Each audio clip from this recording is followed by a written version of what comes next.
Hi there, it's Phillip I'm doing my practical assessment for Fitness U. My student number is 423374 and here's my photo ID.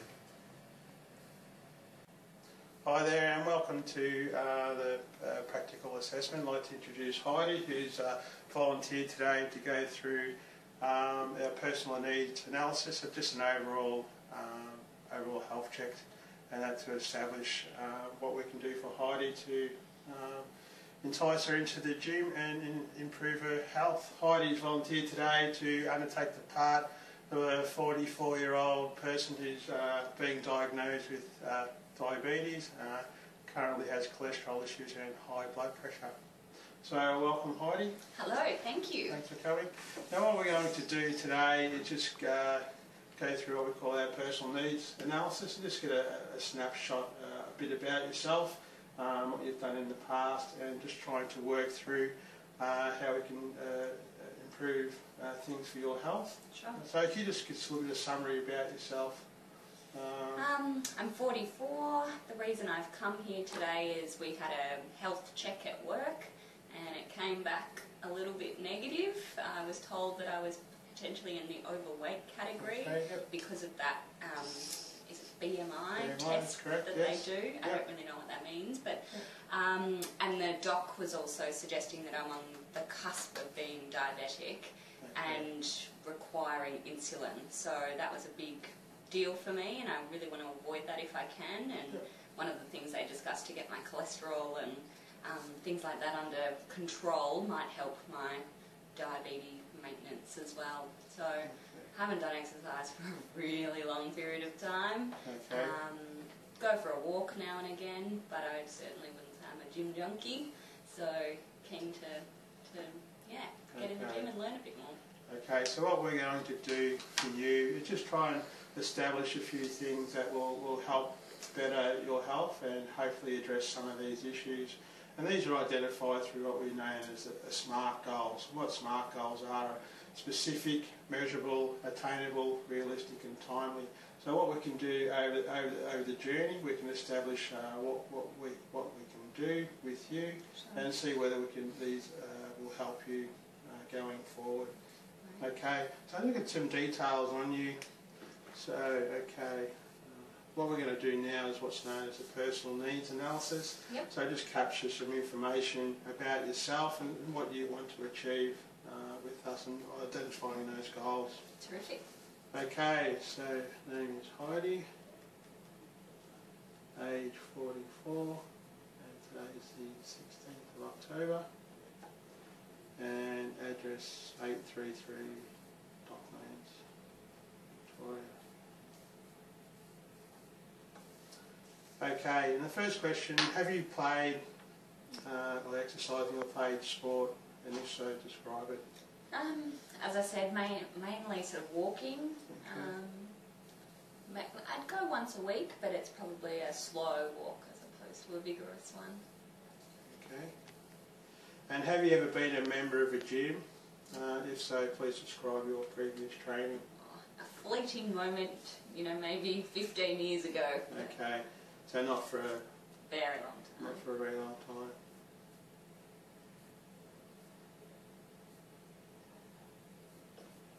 And how would you describe your current health and fitness? Pretty poor. Pretty poor? Okay, so we've got some work to do. Yeah. Okay, and what do you hope to achieve from your exercise program? So what we're going to go through is identify some key goals, and they're numbered from 1 to 5, and 1's extremely important and 5's the least important.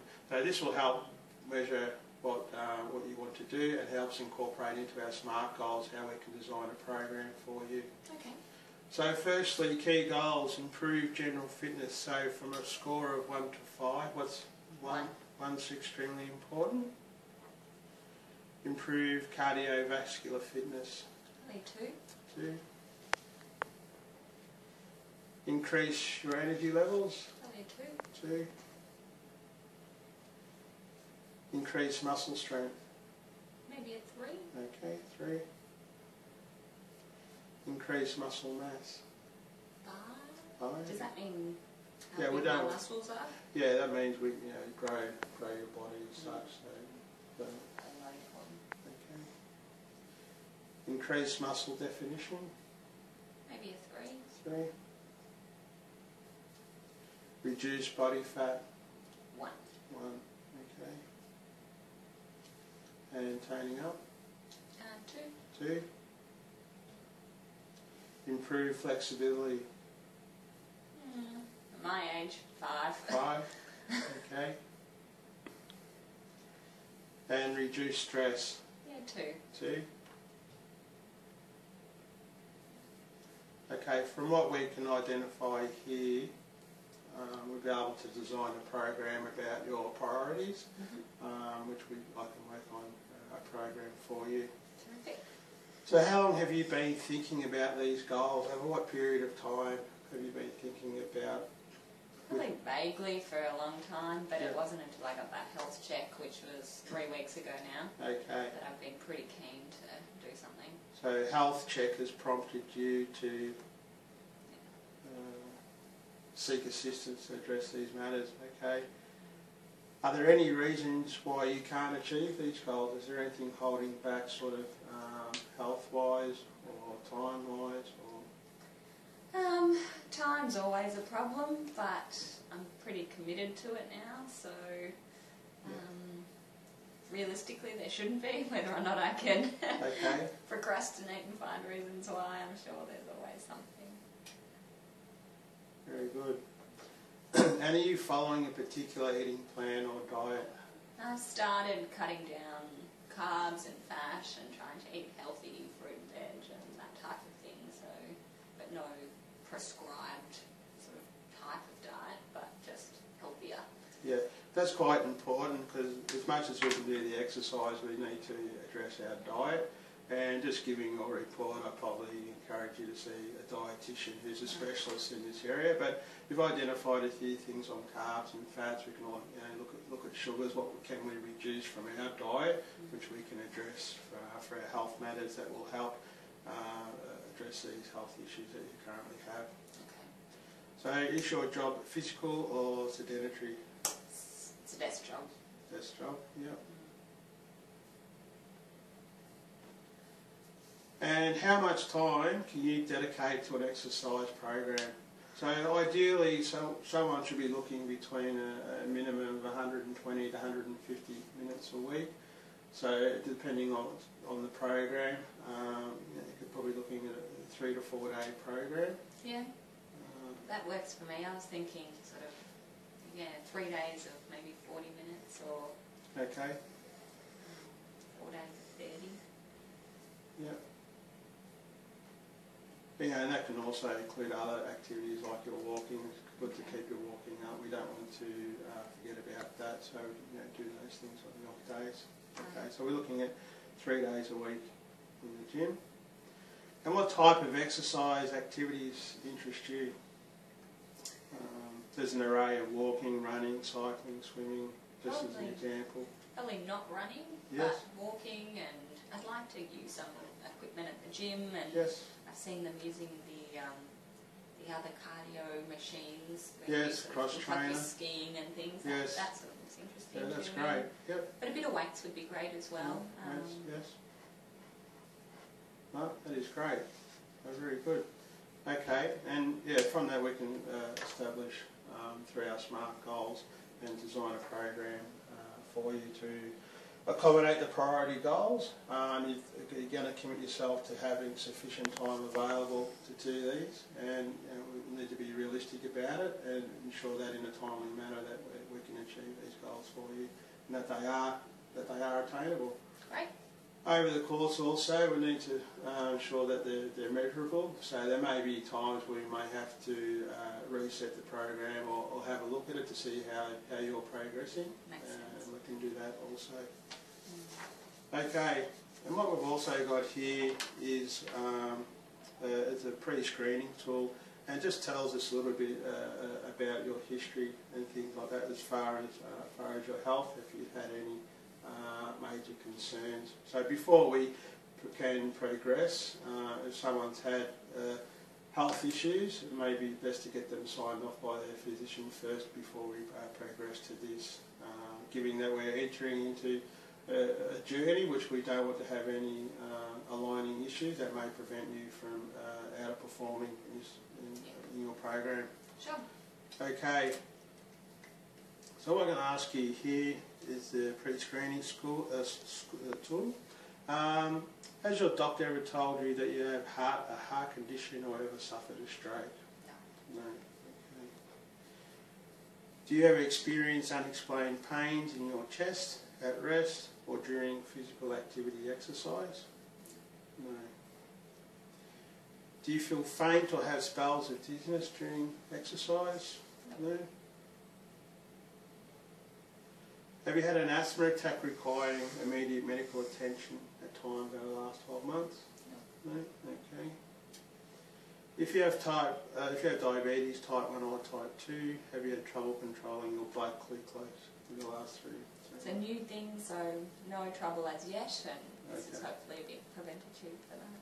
Yeah, absolutely. But I'll keep you updated, but the doc definitely supported me doing some kind of program. I let him know that I was going to join the gym and get some PT. Yeah, that's great, fantastic.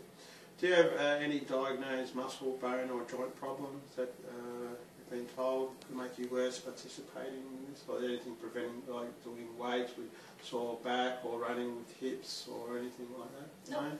Okay. Do you have any other medical conditions that make it dangerous for you to participate? Not that I'm aware of. Not that you're aware of. Okay.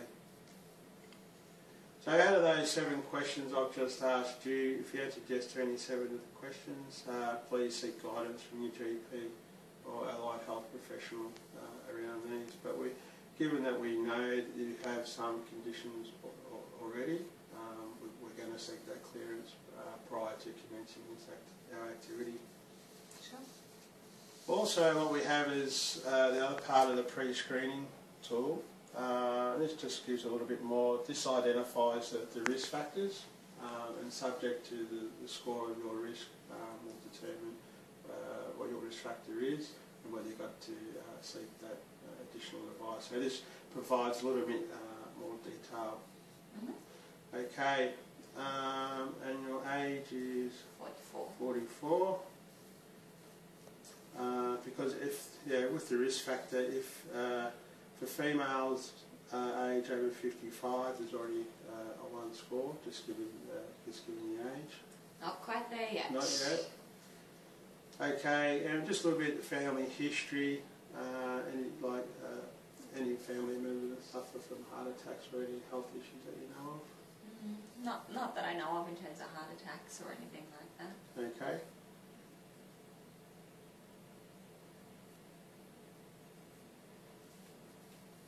Do you smoke cigarettes on a daily, weekly basis, or have quit smoking in the last 6 months? No? No. Non-smoker? That's good. Describe your current physical activity as we are at today, not including what we want to go, but what you're doing now. Pretty low. Pretty low? Yeah. Okay. And as I mentioned to you earlier, we want to achieve something minimum 120, 150 minutes a week. Mm-hmm. Okay, pardon me, your height is 165 centimetres and your current weight is 85. And that gives you a BMI of 29. So with the BMI, it's a body mass index, and what that does, it measures the person's, it's an overall score measuring the person's height and weight, where they should be and what's in a healthy range. Ideally, a healthy range is between 20 and 25. 25 to 30 is bordering or is obese, and 30 plus is obese. So you're just falling in that overweight category. And what we want to do there is reduce your BMI, get it down to acceptable level. So with our diet, our cardio and our training, you should see significant improvement over the course of the next few weeks and next few months. Fantastic. Okay. Have you been told that you have high blood pressure? Yes. Okay. Have you been told that you have high cholesterol? Yes. Yes, okay. And have you been told that you have high blood sugar? Okay.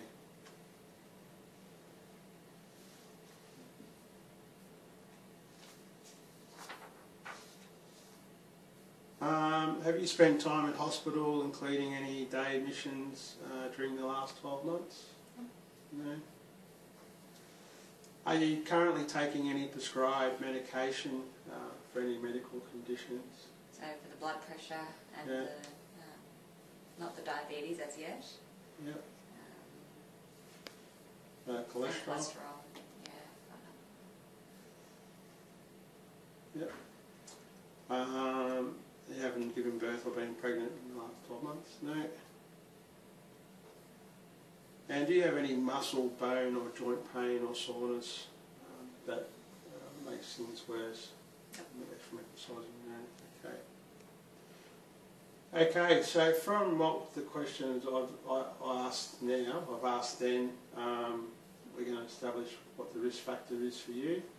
And given that your response to is quite high, you've got a risk factor of 6 from those questions that I've asked. And anything higher than 2, individuals may participate in low aerobic activity, but we need to see the doctor for the full clearance about this, just given these issues, particularly around the diabetes and the blood pressure.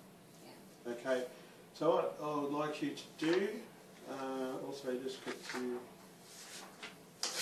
you to sign down the bottom here.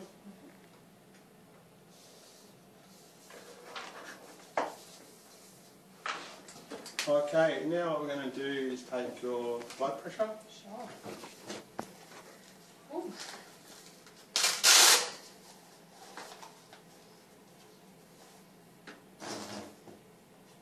And just get your arm here.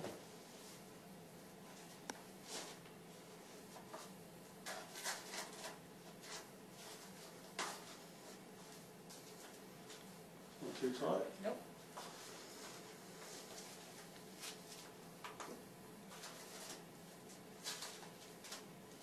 There we go, and just relax your arm there. Yeah, so what we're going to do is see where your blood pressure is. Ideally, 120/80 is ideal, but obviously there are some plus or minuses to consider. This is an automatic device we're using today, but I encourage you to, when you see your GP, they'll use a manual device, which is probably a bit more accurate what we're going to use. Okay. Okay, so if we just get a photo up here, please. Just put the cuff at the same level as your heart. Don't move and keep quiet. It is okay. Let's begin.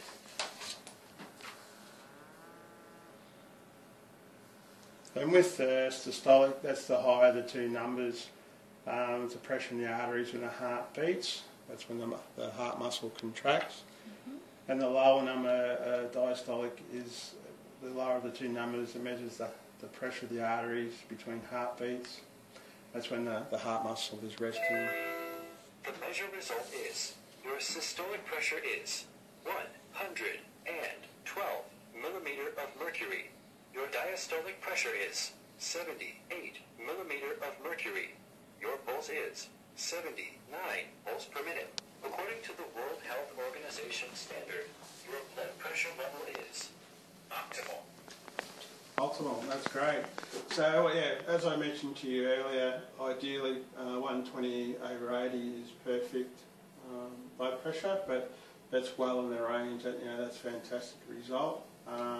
Current pulse is 79, which is a little bit high. Females tend to also be a little bit higher, but also what can trigger that, like you've had breakfast this morning or coffee or something like that, may trigger the increase in that. But overall, that's showing a good sign. Terrific. Okay, so what we're going to do now, later today, I'll go through draft up a program for you and go through, show you how to use some of the equipment. Terrific. And yeah, just from the analysis we've done today, able to work on a program for you. And given that you haven't used the equipment before, not for a period of time, we'll go through that with you today. Do you have any other questions? No, that's great. Thanks, Phil. Okay, Keen all to right. get started. All right, we'll get started. Thank you. Thanks.